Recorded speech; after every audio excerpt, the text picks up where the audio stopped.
All right. So, hello everyone, and welcome back to Skillset Sunday. So, today we'll be doing something different. So, we'll be discussing yung ating bias and blind spots in design thinking, especially dun sa ating empathizing part. And we'll be identifying them and we'll be trying to know how to amend these types of bias. Ano?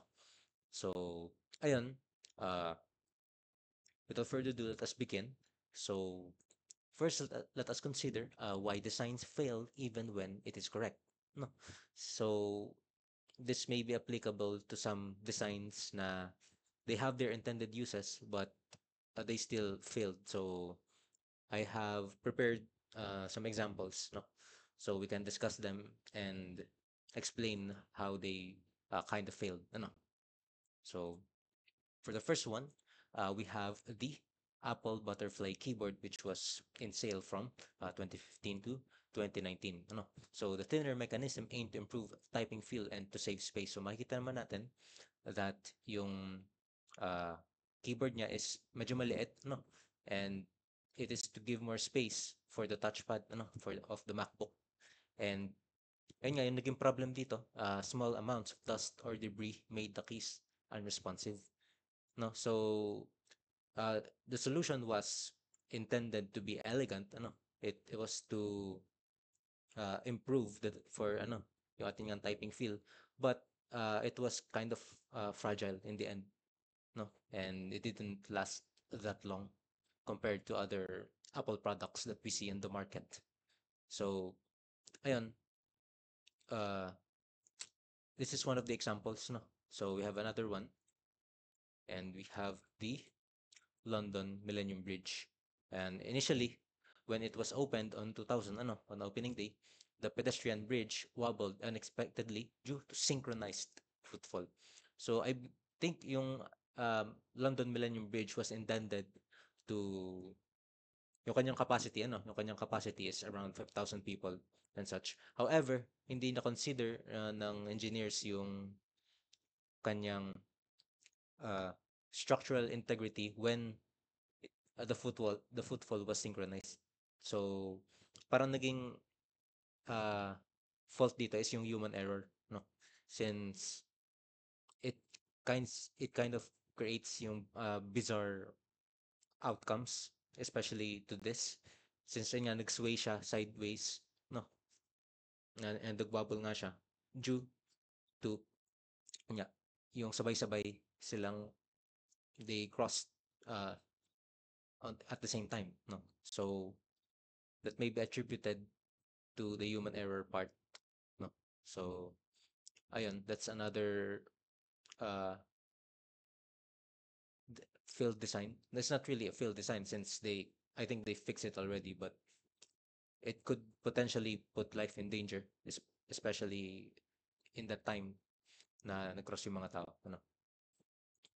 Yan. So now we will talk about the types of bias in design thinking. So, and so we have uh, five types. There could be more, no? So first we have the cultural bias, which is assuming all users think or behave like you. No. So from a cultural standpoint, there may be designs that are not suitable for the cultures of others or the intended use of a product and its design may not be applicable to those other types of cultures. No. And also we have the gender or age bias, which is defaulting to young male as the standard user. So ayun, this is a common bias, ano, since we have those safety or the seat belts, ano, the safety seat belts, which are really designed for mostly the male users. However, sometimes yung design nila, especially dun sa airbags, ano, of the car, uh, may potentially impose danger on let's say women, ano. So ayun, I think these days though parang hindi na masyadong uh, present yung bias na to, no? And also we have the ability bias, no? which is ignoring users with disabilities or impairments. So this is actually arguable since consider natin that engineers are concocting designs especially tailored for uh, the people with disabilities. So yeah, this is arguable. But however, most of the things we use or the things we utilize are still mostly ability bias. Meron siyang ability bias. Ano? And there's also the technological bias, which is we're assuming access to phones, apps, or internet. So parang it's a kind of a knowledge one, no? So we're not getting too much into that yet. And we also have the contextual bias, which is designing for ideal scenarios, not real ones. So this may be just a common mistake, but engineers mostly they consider the real scenarios instead of the ideal ones. Okay.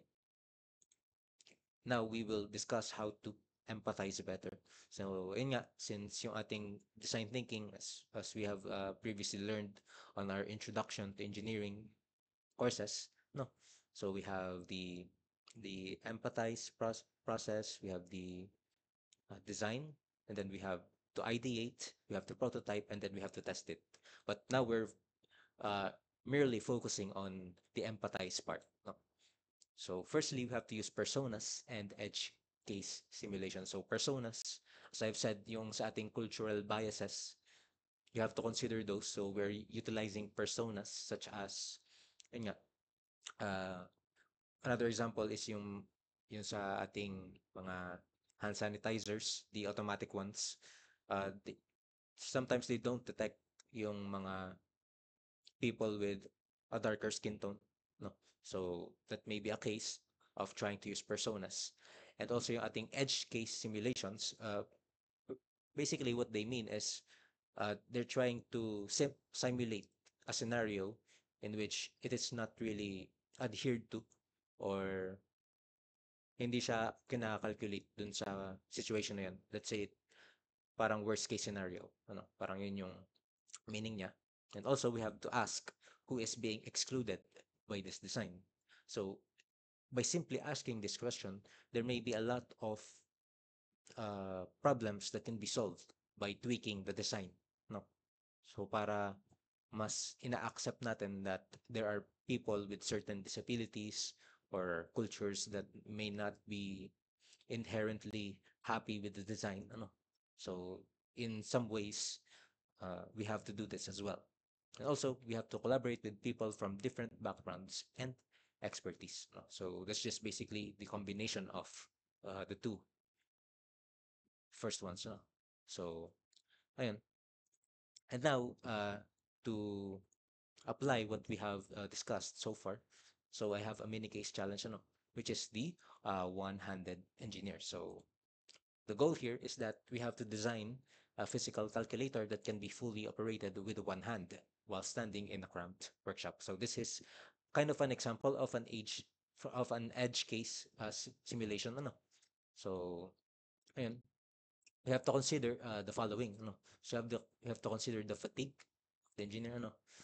The thumb reach, since yung ating typical calculators, ano, like yung ating mga scientific calculators, they could be operated with one hand, no, but it's not really ideal for this type of situation since we also have to consider yung ating glove use, no, and of course we have also to consider yung ating fast mental math. So the orientation of the buttons uh, should be in such a way na madali siyang ma-access, no, and ayun nga, our focus is on accessibility and ergonomics, no? So it's up to you on how you want to approach this challenge since I really didn't put a solution.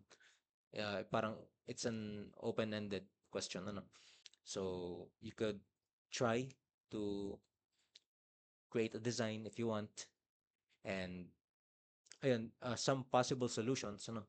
Just some things that I thought of is yung ating pag-incorporate ng better haptics, ano, or like uh, the radial orientation of buttons para hindi masyadong cramped yung design, unlike dito na naka-horizontal placement dun sa ating mga scientific calculators, no? So those are some ways on how it could be tweaked or how the design could be tweaked. Pwede ding paliitin yung mismong size ng calculator so that it could fit in a small pocket, no? And ayun, there could be many ways that you can go around this since ayun nga, engineers pretty much solve these types of problems. So, ayun, that's just one of the many kinds of challenges that we have that we may encounter when we are on the field, no? So, ayun, I think that would be it for this video, ano? So, ayun nga, uh, let's discuss yung ating quote by Tom Kelly. If you take the empathy of design thinking and use it all the time, you will spot the problem that others aren't trying to solve yet. So, that is pretty much the essence of this video, ano? So, ayun lang. I hope you have learned something from this video. So, ayan, I hope it gave you some insights on how you can empathize better with people, no? Since, ayun nga, you can tweak the design however much you want, but sometimes, ayun nga, still, uh, it won't be enough, no? So, ayun, that would be it for the video again.